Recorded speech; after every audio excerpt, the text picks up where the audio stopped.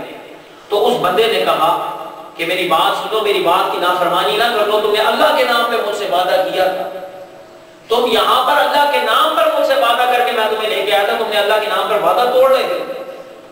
دیکھو اگر تم نے میری نافرمانی کی, میں تمہیں بتاتا ہوں یہاں سے ہم تو چلے جائیں گے, ہمارے بعد ان قریب تم پر ایک دشمن حملہ آور ہوگا, وہ تمہیں مار کر کاٹ کے رکھ دے گا, پھر تباہ و برباد ہو جاؤ گے, پھر مجھ سے گلا نہ کرنا. ان لوگوں نے کہا جو ہوگا دیکھا جائے گا, یہ کوئی بھی نہیں ہم سے چھین سکتا, کچھ بھی نہیں ہوتا, تم ویسی باتیں کرتے رہتے ہو. کچھ لوگ جنہوں نے اس بندے کی بات سن لی وہ تو اس کے ساتھ چلے گئے, جو باقی پیچھے رہ گئے انہوں نے کہا ہم نے تو اپنا مطلب حاصل کر لیا, کھاؤ پیو جتنا بھی پی سکتے ہو, جتنا کھا سکتے ہو, دبا کر جو کچھ بھی کر سکتے ہو کھا پی لو. کیا ہوا, تھوڑی سی دور ابھی وہ لوگ گئے, پیچھے سے دشمن نے حملہ کر کے پیچھے رہنے والوں کو تباہ کر دیا. آقا کریم صلی اللہ علیہ وسلم نے فرمایا اے لوگوں اس بندے کی مثال میری طرح ہے, میں تمہیں آیا, میں نے تمہیں آ کر, تم لوگ عرب کے جاہل اور بدو لوگ تھے. حضرت حسان بن ثابت رضی اللہ تعالیٰ عنہ مسجد نبی شریف میں آقا کریم صلی اللہ علیہ وسلم تشریف فرمایا محفل کے اندر, حضور صلی اللہ علیہ وسلم نے چہرہ مبارک کی طرف دیکھ کر نعت کیا پڑھ رہے ہیں, فمحمدنا هو سیدنا للعز لنا واجابته. اے لوگوں یہ محمد صلی اللہ علیہ وسلم ہمارے سردار ہیں, یہ وہ ہیں کہ دنیا والے ہمیں اونٹ چرانے والا کہتے تھے, دنیا والے ہمیں بکریاں چرانے والا کہتے تھے, جاہل کہا کرتے تھے, لیکن محمد صلی اللہ علیہ وسلم نے ہمیں دنیا کی حکمرانی کا سورج ہمیں عطا کی.